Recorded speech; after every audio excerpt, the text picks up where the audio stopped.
Hey, it's the Communications Steroids podcast. My name is Tim Gonzo Gordon, one of your co-hosts. And I'm Roger Pike, the other co-host. We ran across an interesting thing we thought we'd share with you and discuss a wee bit today on this version of the podcast. In our ceaseless effort to keep on top of the literature. Well, you know, it's hard. There's too much out there, and there's not enough time, and we're only two poor little brains. But nonetheless, we ran across a white paper from the National Speakers Association, which we thought was interesting, called the Expertise Imperative. And I think this is fairly, it's a few years old, but it's about expertise to the power of eloquence, and it really is what it means to be an expert in today's world and how the speaking world is changing somewhat. And expertise, Rogers, what they're calling the new imperative. In fact, let me quote from it. It says the fundamental value of employing paid professional speakers is being re-examined like never before. Well, and here's the thing. I mean, there were times past when companies would hire motivational speakers, and what they were good at was being speakers. And in many ways, that is somewhat the field that we've been involved with from time to time. But they weren't considered experts in much else other than being a motivational speaker and being a powerful speaker or being a humorous speaker. Being very good on stage. Good on stage. And nowadays, according to this white paper, increasingly companies are moving away from that kind of motivational speaker, a person who's good at being a good speaker, and more towards people who have skills that their company uses on a day-to-day basis, but who also are effective communicators. And I think that one of the reasons that I thought that it would be good to talk about this white paper and to present it to you was the fact that so many people are trying to become better communicators within their field. Right. And so many people are turning to us.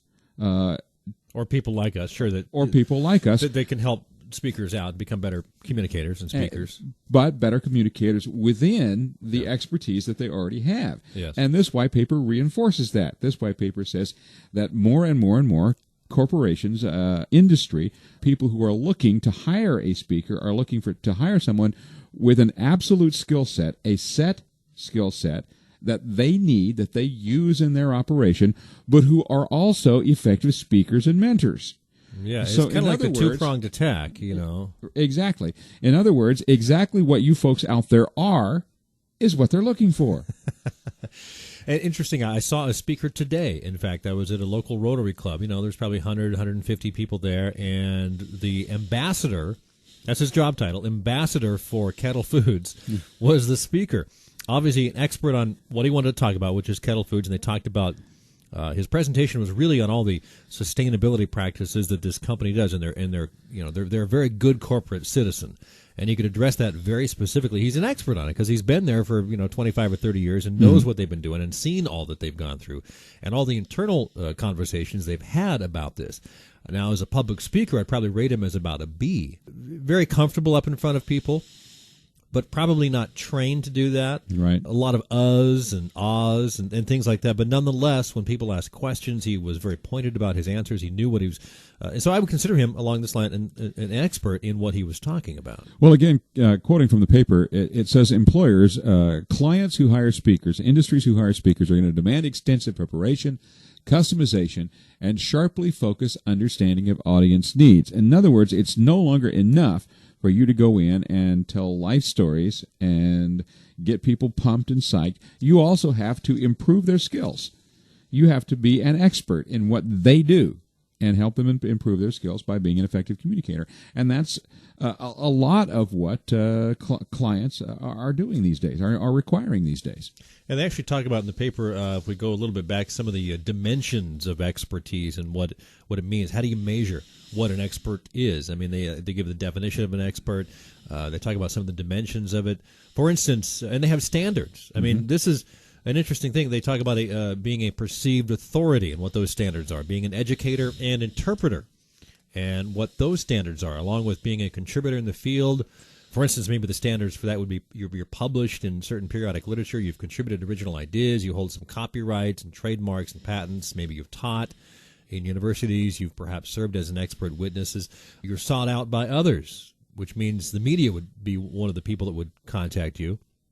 One of my favorites of those dimensions is the one that's coming up next, and that's being a counselor and mentor. Not only are you good at what you do, but you are actually asked to impart those skills to others, perhaps starting on a one-on-one situation and as a trainer or as a coach, but then expanding on that one-on-one situation so that you become a more generalized trainer, a mentor for a group.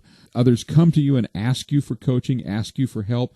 That is a dimension of being an expert in your field. And they talk about not only by new folks, neophytes, but by peers, people that would come to you as a counselor and mentor. They want that from you.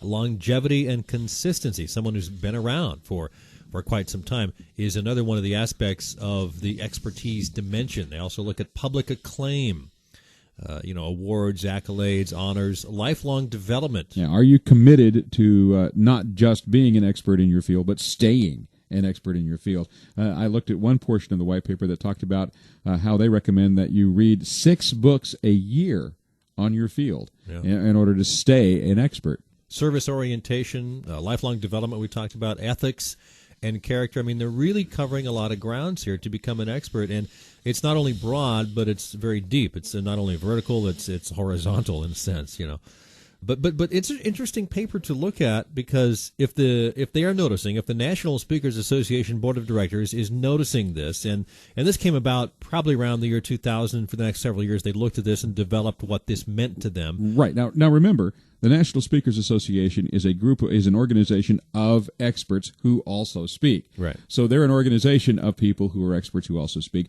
who say that increasingly clients are going to want experts who also speak. So they're noticing this enough to that they've done studying about it and written this up in a very specific form. I guess what I'm saying is we can take it with just a slight grain of salt, because they're saying what we do is what people are going to want. So, but on the same time, I think there's a lot. At the same time, I think there's a lot of validity in what they're saying as well.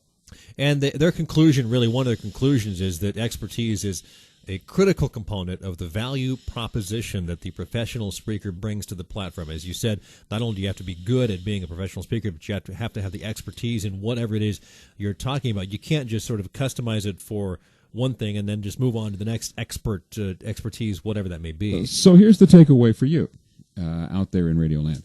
Podcast land, exactly. I guess I'm showing It doesn't have quite the ring to it, does it? No, it doesn't. But here's the takeaway for you. Are you an expert? Most people are. Most people have been doing something for 10 years and have developed a skill set that is transferable. Then, can you transfer it? That's where developing your communication skills comes in.